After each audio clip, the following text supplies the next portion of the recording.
I came across a study the other day that two researchers at the University of Chicago ran in 2014, in which they got to folks who live in Chicago just as they were walking up to their commuter rail to get into the city.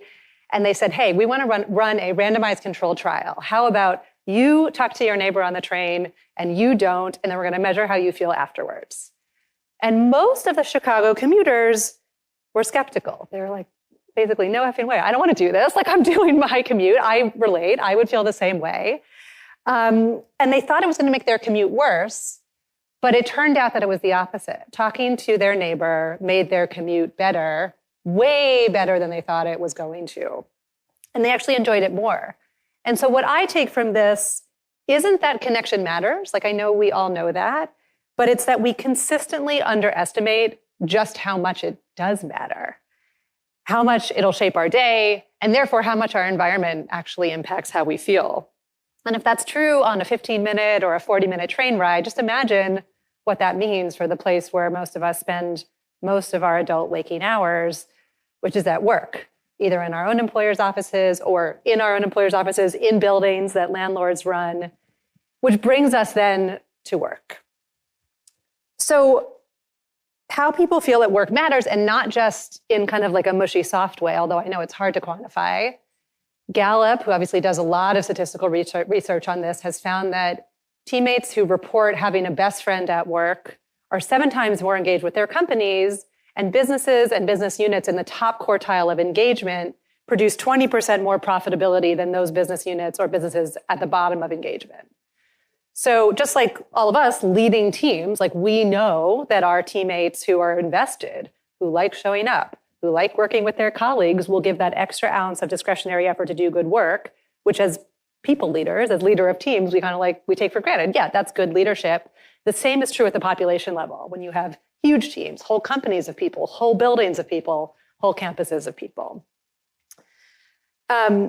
So we all know, therefore, that offices, or for that matter, hospitals, logistics centers, warehouses, need to be places where people want to show up, to be able to do their best work, to be able to make those connections. And the harder question is like, how? Who is deliberately designing that experience? And probably more importantly, and most overlooked, who is accountable for it at the level of a building or a campus? And obviously, since COVID, the bar has been raised tremendously. Like, most of us have a choice, if you're in a knowledge worker role, about where to work and how to work. And beyond that, the dollars that are going into real estate are getting squeezed from every direction. So every dollar that we're all spending on something place-based has to be justified. And yet, 85% of tenants these days say that they expect more from their space than space, right? They want an experience. They want amenities. It doesn't have to be fancy, but they want something beyond just the square footage. 46% of them say they're willing to pay more for it if that existed. And on top of that, more than 90% of landlords, this is a US number, but I think it roughly applies globally, more than 90% of landlords say that tenant experience is one of their top strategic priorities right now. As either you're on the top end of the quality spectrum and that's what you have going for you, or you're not. You have a kind of building or campus that you're trying to turn around, and you're trying to figure out the most cost-efficient way to do that. So me, Industrious, CBRE, are trying to double down to meet that moment. And that, I will say, a few of you have asked me, like, why did CBRE acquire Industrious about a year ago? It's for this reason. So just to take a step back and talk about Industrious for a second, for those of you who are less familiar with us, we are the only scaled workplace hospitality operator in the industry today. We run more than 300 locations across 10 countries. We're in 80 cities. We've delivered more than 100 million days at work. And we have 3 products. We have co-working for small teams, managed suites for larger teams, and experience services, where we actually work with landlords around the world who are coming to us saying, you're doing something amazing on the 30th floor, but can't you do that for the whole building? And increasingly, we're actually also working with enterprise companies who are asking us those same questions for their own teams. And they're saying, hey, I'm Google, I'm JP Morgan, can you help me design my employee experience in my own spaces? So we've spent the last 13 years trying to examine this higher bar in the land of experience and running workplaces with that bar in mind, not really because we just wanted to, but because we had to. Like, this was not aspirational, this was about survival. And that's because, as many of you know, in flex, so in co-working, Literally, if people like it, they will stay and pay you. And if their experience is not what they want, they will leave. So for us, the P&L was the greatest measure of how valuable is this experience. And we had the real luxury of not having always to measure all these intermediate things that, hypothetically get you to value. It's a pretty ruthless way of thinking about it. But the result is that we've been iterating and iterating and iterating for many years now to a global business. And I'd say if there's one thing I've learned in that is that great experience is run on a hospitality system, not a hospitality personality. This is not just about really hardworking, friendly people showing up each day to say hi to you. This is about infrastructure that actually allows good people, not heroes, good people every day to produce amazing outcomes at scale. So now we're part of CBRE. CBRE was interested for the flex business itself. They obviously do tons of transactions with their clients. But I actually think even more so, and relevant to this track, they were interested for their property management business. And for them, that's for landlords, and they also have a huge business doing effectively property management for enterprise companies. And so together, we are creating a new product called Experience by Industrious, which takes CBRE's scale and penetration into relationships with landlords and enterprise companies, and Industrious's know-how about this hospitality operating system we've been building for the last 13 years, and merging them into a product that is able to deliver operational experience for tenants, for employees, at scale everywhere in the world. So let's talk about a real-life example for a second. How it works. In my mind, and the way we think about it in Industrious, there's 4 steps to getting this right. Say you have an asset. Well, raise your hand. How many of you, just so I have a sense, are landlords or owners or investors? Okay, so 30%. And then how many of you run prop tech companies or services that cater to those landlord partners? Okay, another, 20%. I'm missing some huge category of people in the room. If you're not in one of those 2 categories, tell me what you do.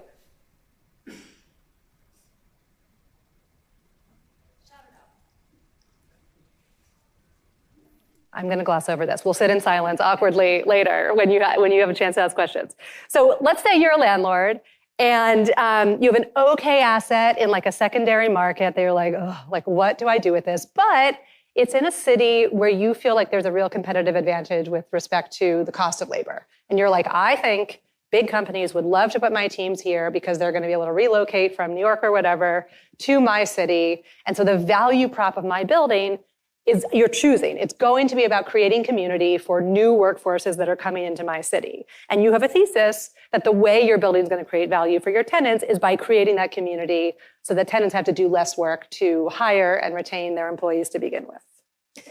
At the strategy level, step 1 is to articulate what outcome you want. So you have already said, I want to seed a tenant community. And we have to decide what kinds of emotional outcomes feed that. Like it could be a lot of different things depending on your context and your building. It could be that you want the core of your tenant community to be about inspiration. You want your tenants to learn from each other, to be inspired by each other's work. It could be about, like, let's say it's about welcoming. Like you're in an building, but you want to be the place where when people walk in, they feel seen, they know that you're so glad to have them there, which then kind of opens them up to more connection and community with their fellow tenants. Let's say for this example, it's about welcoming, but it really depends on your context, what kind of emotional outcome you would choose. That's our outcome. The second is to translate this into KPIs, to say not just like, okay, be welcoming, which we kind of all have a picture of, but actually could mean many different things for many people. And instead turn it into design choices about what behaviors should be happening in your building that would make someone feel welcomed, and how would you measure them? So you might decide that, like say you have a lobby ambassador or someone at the reception desk in the front. It could be on your team, it could be on the Industrious team. You might say, hey, the number one thing I want is that every lobby ambassador greets every tenant and guest who walks in by name. You might say the second behavior I want to stipulate for this building is that each visitor gets walked all the way to their meeting, not just kind of pointed down the hallway. And maybe like if along the way they're walking down the hallway and it feels like Severance because the lights are really white, someone notices and is like, let's change these to a warmer temperature so that the journey of going to my meeting feels more welcoming, feels more inviting. We'd put a KPI against each of those behaviors. So for example, if you're saying the lobby ambassador should greet everyone by name, You observe, like once a month, once a quarter. You sit in the lobby and watch and actually count, like what percentage of guests get greeted by their name, right? It's not just saying the thing, but actually measuring on the back end, is it happening? And I will say, as a total side note, there's a lot of science about this stuff. I'm a chemist by training, and my grandmother still asks me when I'm going to go to medical school, which is never. But as I've done this work, I've gotten deep into sociology. And one nugget that stuck with me is something that's called the enhanced active choice theory. There's like a lot of wonky research about this. But it's basically the research that shows that if you ask someone at the end of a service interaction, how else can I help you? They're 20 to 40% more likely to actually verbalize something that's on their mind than if you didn't ask at all. And this is something weird about our psychology, where the like being presented with a choice makes us much more likely to make that choice, as opposed to having to self-generate those words. That's just one example of a service behavior you could decide is important for your building. How else may I help you? But there's research behind every other thing about saying names, about the way you greet people, about the way you point versus walk, runs the gamut. Accountability to operationalize all of this. You set your outcome, I want to create a tenant community. You set your behaviors, and you set the KPIs attached to those behaviors. I want people to feel welcomed. One of the ways I'm going to welcome people is by saying their name. I'm going to observe that in real life and coach those people towards 100%. Now, you need someone actually accountable for the whole shebang. Like maybe this is the head of property management in your building. If it's a really big campus, maybe you have a GM just for experience. That person needs to own this whole experience end to end, and their personal goals and their bonus need to be based on execution of these behaviors that you've just set out. I'm pausing because this point is it's like how we run Industrious, right? Like if you want people to behave a certain way, you have to make their goals clear and you have to align their incentives properly so that they actually do the thing. Then you're teaching all the managers between the frontline folks and the leaders about the psychology of coaching these welcoming behaviors. And you also want to create community. It doesn't have to only be within your building. It could be across your assets or even across assets that belong to landlords that are not yours. You need community among the frontline teammates so that they feel engaged and inspired by other people in their same jobs. Sometimes these jobs are really lonely if you're just like one lobby ambassador in one building in your meh kind of asset. And then lastly, for measuring it and iterating, you just can't guess when it's working or not. Like we have to measure, number one, the KPIs we've put in place. Are the behaviors happening? And then second, you have to mystery shop. This is kind of like retail. Some of the things the guys in the previous session were talking about. Operations like this, I mean, so many of you are in it. It's just like the day in, day out coaching of behaviors that are very easy to do when it's slow and are really hard to do when it's busy. So mystery shopping, of course, in a compassionate way, helps you get a real sense of what's the real here. Is the team executing the behaviors that we've, again, designed to create a welcoming environment so you can create a tenant community that people want to be a part of so you can fill your building? And ultimately, we all know, like if you can't talk about this whole chain and show the link from the experience behaviors that you're trying to create all the way through to rental rates, to renewal rates, maybe even to NOI, you're never going to survive a budget review. So that's just one example of how deciding that your building needs to be welcoming actually becomes back-end infrastructure that makes it happen every day. And so you can really feel it in the real world. I'll close with just two more thoughts. The first is that these are two Industrious co-working locations. You can see they're very different images. The image on the left looks pretty fancy. That's in Hudson Yards in New York City. The image on the right is what my team calls a quote unquote vintage location. The design's like fine at best. It's pretty old. In this particular location, the roof leaks and it's a whole nightmare. Guess which location has higher net promoter score as a measure of customer satisfaction and more profit? Oh, I see, right. You're right. It's the vintage one.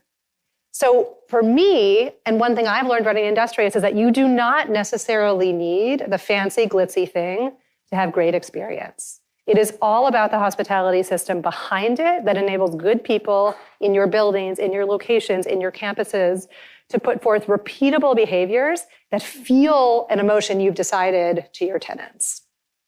And that's really, that's an important opportunity for all of us, because I think right now in the kind of popular zeitgeist about commercial real estate, especially in the US, it's easy to feel like if you don't have the trophy asset, you're out of luck. And obviously there are structural things that make it a little bit harder if you don't have the newest whiz-bang design, but it is not impossible to make users and tenants love your space no matter what shape it's in. So I will close by saying I've been doing this work for many, many years. I care about it deeply. The older I get, the more I feel like the world is crazy, life is short. What we can do is help individual humans have other positive interactions with other individual humans. And I think a lot about that for my own team, as well as all of the users and tenants and employees that we touch. And hearkening back to the Chicago commuter rail study, I would just say that as we remember, those people underestimated how much connecting with their neighbors would make their day better. And it made it a lot better. And so I think in workplaces and buildings and campuses, the risk is not that we think experience doesn't matter. It's that doing it well, consistently at scale, feels really, really daunting. So I would leave you by just asking, think about the Chicago commuters, no matter what your role is, like what leap would you make if you knew that it would work? And I'd love to hear about it. Thanks.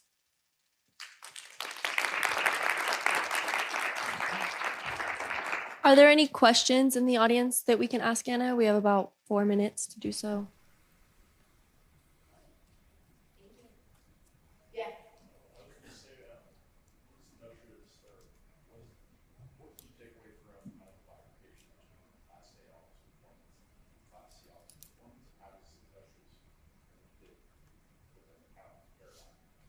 So the question was, how does Industrious fit within the chasm between Class A and Class B or C performance this day and age?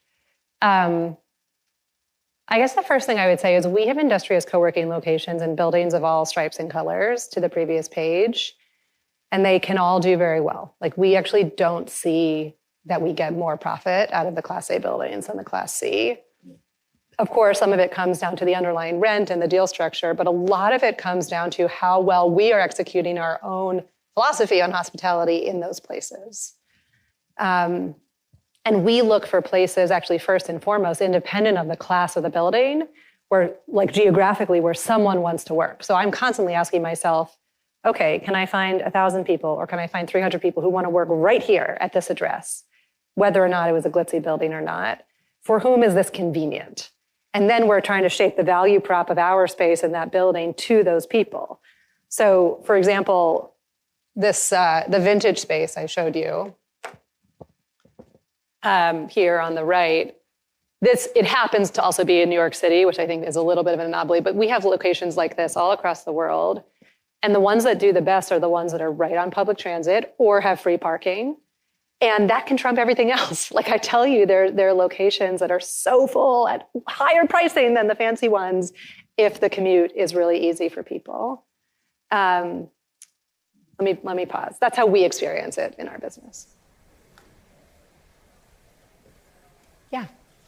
You mentioned that it goes beyond people and that there's an infrastructure underneath. Can you talk to a little bit about what the commonalities of that are across those different spaces of the actual infrastructure? What are you guys doing on that side?